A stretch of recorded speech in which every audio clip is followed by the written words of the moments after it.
That's a very interesting and common question, which is, if everything is in control by this Karta Purukh, this divine being, then why does Gurbani talk about doing effort? And I think we even had this question a couple of weeks ago as well, which is, how do you reconcile between doing your own effort and leaving everything up to Hukam?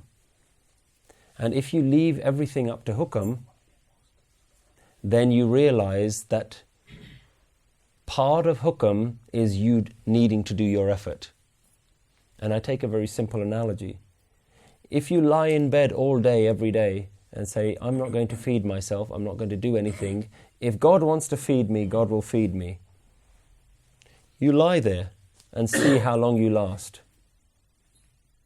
Try lying in bed for 24 hours, 48 hours, 72 hours. See how far you get. Ultimately, Hukam will kick in and say, I need to get out of bed. If anything, I need to go to the toilet.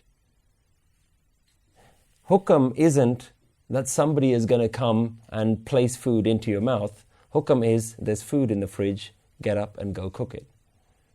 That is the level of Hukam that requires you to do some effort. So we can't sit back and say, if God wants to make me enlightened, God will make me enlightened.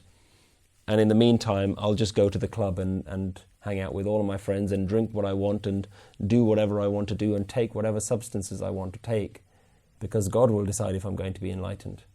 Yes, God will decide if you're going to be enlightened. And if the divine wanted to make you enlightened in the middle of a nightclub, the divine can do that. It's not a problem. Nothing's impossible. But that's not the easy way. That's the 1 in a million chance.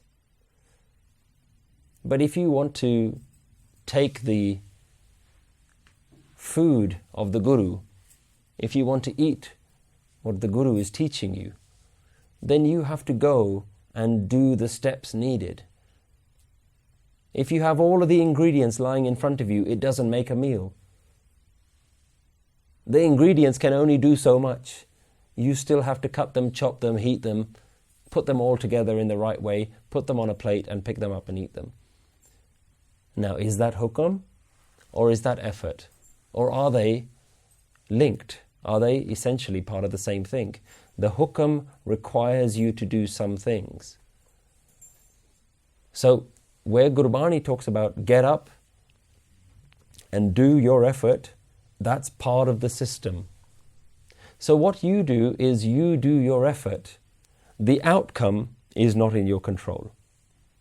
The effort is in your control, the outcome is not in your control.